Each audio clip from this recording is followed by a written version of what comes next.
Hi, എല്ലാവർക്കും നമസ്കാരം. ഞാൻ ഇന്ന് ഒരു അടിപൊളി കത്തിരിക്ക മസാലക്കറി ഉണ്ടാക്കണ എങ്ങനെയെന്ന് കാണിച്ചു തരാം. നല്ല ടേസ്റ്റാണ് കേട്ടോ.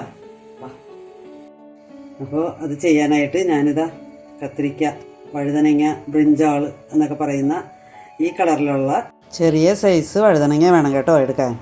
ഇതിലും വലുതായി പോകരുതേ. അപ്പോൾ ഈ കത്തിരിക്ക മസാലക്കറി ഉണ്ടാക്കാനായിട്ട് ആദ്യം നമുക്ക് ഈ കത്തിരിക്കയുടെ കറ കളഞ്ഞെടുക്കണം. അതിന് നമുക്ക് ഒരു ബൗളിലേക്ക് കുറച്ച് വെള്ളം ഒഴിച്ച് കുറച്ച് ഉപ്പിട്ട് കൊടുക്കാം. അതിനുശേഷം ഇത് കണ്ടോ, ഞെട്ട് കളയാത്ത കത്തിരിക്ക വേണം ഇതിനെടുക്കാനായിട്ട്. അപ്പോൾ ഇതിന് നമുക്ക് ഇങ്ങനെ വിടിയിച്ച് കളയരുത്. നമുക്ക് എങ്ങനെ അരിയണമെന്ന് കാണിച്ചു തരാം. ഇങ്ങനെ 4ആയിട്ട് കട്ട് ചെയ്തെടുക്കണം. നമുക്ക് ഇനി ഇങ്ങനെ ഓരോന്നും തുറന്ന് നോക്കാം. അതിനകത്ത് കേടുണ്ടാവും ചിലപ്പോൾ. അപ്പോൾ ആ കേടെല്ലാം നമ്മൾ നോക്കി അത് വെള്ളത്തിലേക്ക് ഇടാവുള്ളൂ കേട്ടോ.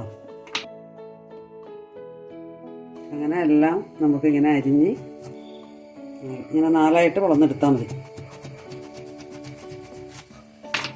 നോക്കുക, പുഴുവുണ്ടാകുന്ന നോക്കുക. അപ്പോൾ എല്ലാം ഇങ്ങനെ നമുക്ക് ചെയ്തെടുക്കാം. കറ കളഞ്ഞ് കഴുകിയെടുത്ത ഈ കത്തിരിക്ക നമുക്കൊന്ന് മാരിനേറ്റ് ചെയ്ത് വെക്കണം. അതിനായിട്ട് ഒരു ബൗളിലേക്ക് കുറച്ച് മഞ്ഞൾപ്പൊടി, മുളക് പൊടി, ഉപ്പ്, അല്പം മഞ്ഞൾപ്പൊടി, 1 ടീസ്പൂൺ മുളക് പൊടി, അല്പം ഉപ്പ്. ഇത് നമുക്കൊന്ന് ഇച്ചിരി വെള്ളം ഒഴിച്ചൊന്ന് പേസ്റ്റാക്കി എടുക്കാം. നമ്മൾ മീനൊക്കെ പൊരിക്കാനായിട്ട് പുരട്ടി വയ്ക്കുകയല്ലേ, അതുപോലെ നമുക്കിതിനെ ഒന്ന് എടുത്തിട്ടേ ഒരു ഉള്ളിലൊക്കെ ചിരിച്ചൊക്കെ തേച്ച് കൊടുക്കും.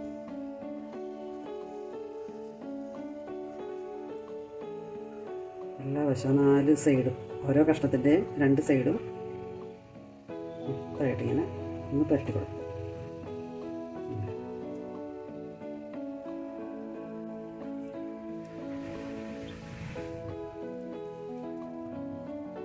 എല്ലാ സൈഡും ഇങ്ങനെ എല്ലാ ബ്രിഞ്ചോളും ഇങ്ങനെ നമുക്ക് പുരട്ടി കൊടുക്കാം. ഇതാ എല്ലാം ഞാനിങ്ങനെ മസാല പുരട്ടി മാരിനേറ്റ് ചെയ്ത് വെച്ചിട്ടുണ്ട്. ഇതൊരു 10 മിനിറ്റ് ഇവിടെ ഇരിക്കട്ടെ. ബാക്കി ചേരുവകൾ നമുക്ക് എന്തൊക്കെയാണെന്ന് നോക്കാം.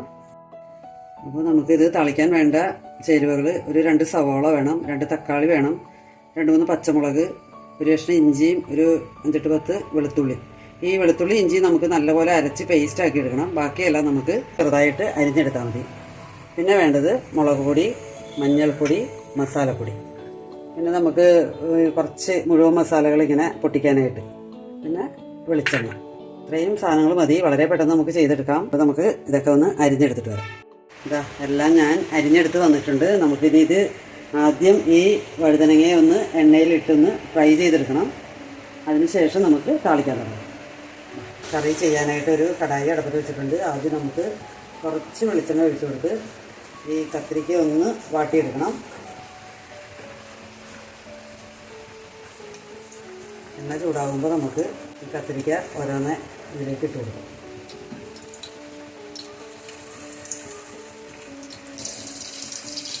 ചെറു തീയിൽ വെച്ച് വേണം കേട്ടോ ഇത് നമ്മൾ ചെയ്തെടുക്കാം. അല്ലെങ്കിൽ ആ പുറമേ ഉള്ള മുളകൊക്കെ അങ്ങനെ അങ്ങോട്ട് കരിഞ്ഞ് വല്ലാണ്ടായി പോകും.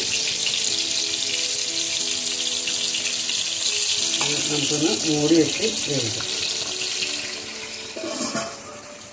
നമുക്ക് ഇതൊന്ന് ഇളക്കിയിട്ട് കൊടുക്കണം കേട്ടോ. ഇടയ്ക്കിടയ്ക്ക് ഒന്ന് ഇളക്കി എല്ലാ വശവും വാടത്തക്ക രീതിയിലൊന്ന് ഇളക്കിയിട്ട് കൊടുക്കണം.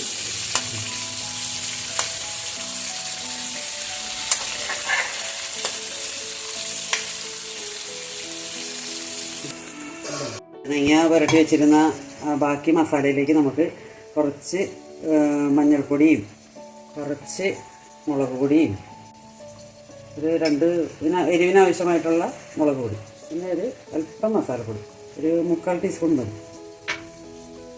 ഇതും കൂടി ചേർത്ത് നമുക്കൊന്ന് മിക്സ് ചെയ്ത് വയ്ക്കാം.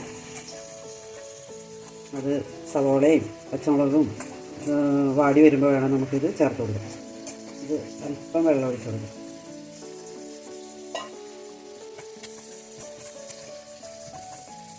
മസാല തയ്യാറാക്കി വയ്ക്കാം. നമുക്ക് വഴുതനങ്ങ എന്താണെന്ന് നോക്കാം. അപ്പോൾ ഈ വഴുതനങ്ങ എന്തോന്ന് നോക്കാം നമുക്ക്. നമുക്ക് ഈ വഴുതനങ്ങയൊക്കെ ഇതിൽ നിന്ന് കോരി മാറ്റാം കേട്ടോ. ബാക്കി നമുക്ക് അരപ്പ് ചേർത്ത് കഴിഞ്ഞ് ഒന്നുകൂടി വേവിച്ചത്, അല്ലെങ്കിൽ ഏതങ്ങ് വിട്ടു പോകും ചിലപ്പോൾ. ഇനി നമുക്ക് ഈ എണ്ണയിലേക്ക് ഈ മുഴുവൻ മസാലകളിൽ ഏലക്ക, കറുവപ്പട്ട, ഗ്രാമ്പു അതിട്ട് കൊടുക്കാം.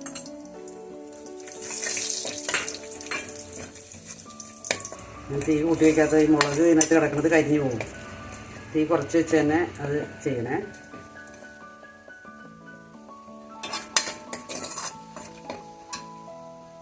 നമുക്ക് സവാള, പച്ചമുളക്, കറിവേപ്പില ഇത്രയും സാധനങ്ങൾ കൂടി ചേർത്ത് കൊടുക്കും.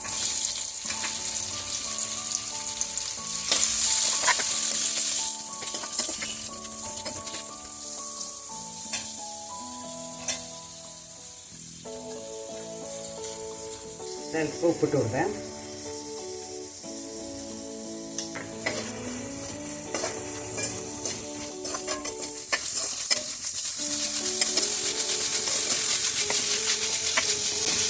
സവാള ഒരു പകുതി മുക്കാൽ വാടിക്കഴിയുമ്പോൾ നമുക്ക് ആ വെളുത്തുള്ളി ഇഞ്ചി പേസ്റ്റ് ഇട്ട് കൊടുക്കാം.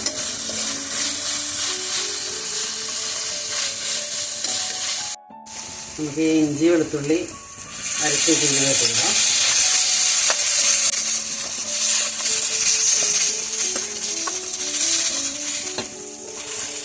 നല്ല മണമല്ലേ, ഇഞ്ചി വെളുത്തുള്ളി തന്നെ നല്ലൊരു മണം. മസാലയുടെ മണമൊക്കെ ഇപ്പോഴാണ്.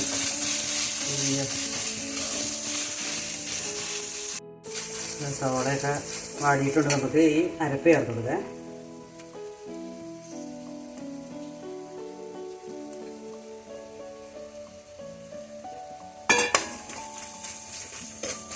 അരപ്പ് മൂത്ത് വരുമ്പോൾ നമുക്ക് തക്കാളി ചേർത്ത് കൊടുക്കാം.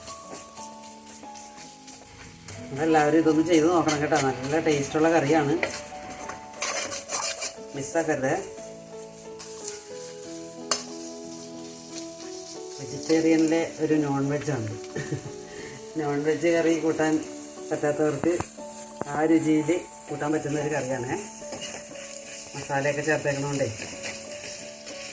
നല്ല ഇറച്ചിക്കറിയുടെ രുചിയാണ്.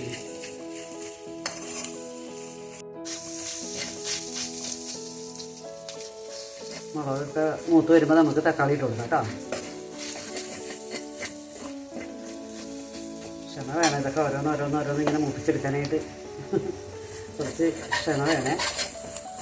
കുറച്ച് ചെയ്യണം. ഇവിടെ മുളകൊക്കെ മൂത്തിട്ടുണ്ട്, നമുക്ക് ഈ തക്കാളി ഇട്ട് കൊടുക്കാം. തക്കാളിയൊക്കെ വെന്ത് നല്ല കുഴഞ്ഞ് നല്ല ഇതായിട്ട് അരപ്പായിട്ട് വരണം, എന്നാലേ കറിക്കൊരു കൊഴുപ്പുണ്ടാവും. പ്രത്യേക ആ പട്ടയുടെയും ഏലക്കയുടെയൊക്കെ മണം ഇങ്ങനെ നല്ലൊരു മണമാണ് കേട്ടോ. അടിപൊളി. തക്കാളി ഒന്ന് വെന്തുടഞ്ഞ് വരട്ടെ. തക്കാളി ഒരു പകുതി വാടിക്കഴിയുമ്പോൾ തന്നെ നമുക്ക് ഈ നമ്മൾ വറുത്ത് വെച്ചിരിക്കുന്ന വഴുതനങ്ങ ഇട്ട് കൊടുക്കാം. ബാക്കി വഴുതനങ്ങയുടെ വേവും തക്കാളിയുടെ വേവും ഒരുപോലെ ആയിരിക്കും.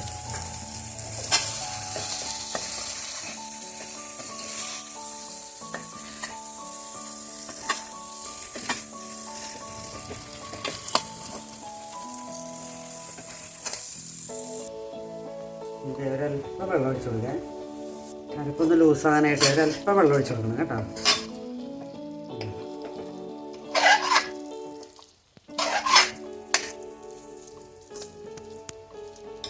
ഒരുപാടങ്ങ് വെന്ത് പോവുകയും ചെയ്യരുത്. ഇത്രയേ ഉള്ളൂ ഇതിൻ്റെ പണി.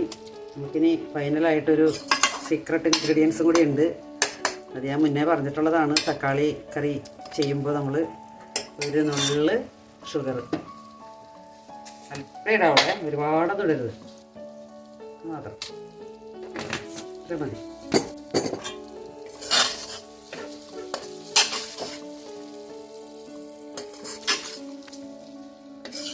ഇതിൻ്റെ ഉപ്പൊക്കെ നോക്കാം നമുക്ക്. കുറവുണ്ടായിരുന്നേ, ഞാൻ ഒരു ഇച്ചിരി പൊടി ഇട്ടിട്ടുണ്ട്. എരിവ് അധികം വേണ്ടാത്തവർക്ക് ഇച്ചിരി മുളക് കുറയ്ക്കും കേട്ടോ. അത്രയേ ഉള്ളൂ നമ്മുടെ കറി. ഒരുപാടിട്ടങ്ങ് ഇളക്കിയാൽ ഈ വഴുതനങ്ങ അങ്ങ് വിട്ടുപോകും. കണ്ടോ, ഇതുപോലെയുള്ളൊരു അരപ്പ് കറിയാണ്. സൂപ്പറല്ലേ? അപ്പോൾ നമുക്ക് തീ ഓഫ് ചെയ്യാം, മൂടി വയ്ക്കാം. ഇതാ നമ്മുടെ വഴുതനങ്ങ മസാലക്കറി നമുക്കൊരു സെർവിങ് ഡിഷിലേക്ക് മാറ്റാം. നല്ല അരപ്പൊക്കെ ഉണ്ട് കേട്ടോ.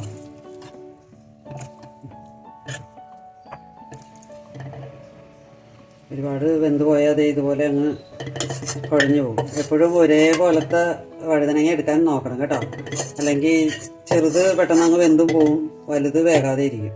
അപ്പോൾ നമ്മുടെ കത്തിരിക്ക മസാലക്കറി നല്ല അടിപൊളി ടേസ്റ്റാണ്. നിങ്ങളെല്ലാവരും ഇതുപോലെ ഒന്ന് ചെയ്ത് നോക്കണം കേട്ടോ. ഈ നോയമ്പ് കാലത്തൊക്കെ ഇറച്ചിക്കറി കൂട്ടാൻ പറ്റാണ്ടൊക്കെ ഇരിക്കുമ്പോഴേ കൂട്ടാൻ പറ്റിയ നല്ല കറിയാണിത്. അപ്പോൾ ആ ഇറച്ചിക്കറിയുടെ പോരായ്മയൊക്കെ അങ്ങ് പരിഹരിച്ച് പോയിക്കോളും. ഓക്കെ, അപ്പോൾ എല്ലാവരും ഇതുപോലെ ചെയ്ത് എല്ലാവർക്കും ഷെയർ ചെയ്ത് കൊടുക്കണം. എല്ലാവരും ഒന്ന് സബ്സ്ക്രൈബ് ചെയ്യണം. ഇത്രയും പെട്ടെന്ന് ഇനി ഒരു മാസമേ ഉള്ളൂ എനിക്ക് 1000 സബ്സ്ക്രൈബർ ആയില്ലെങ്കിൽ എൻ്റെ ചാനൽ പൊട്ടി പോകും.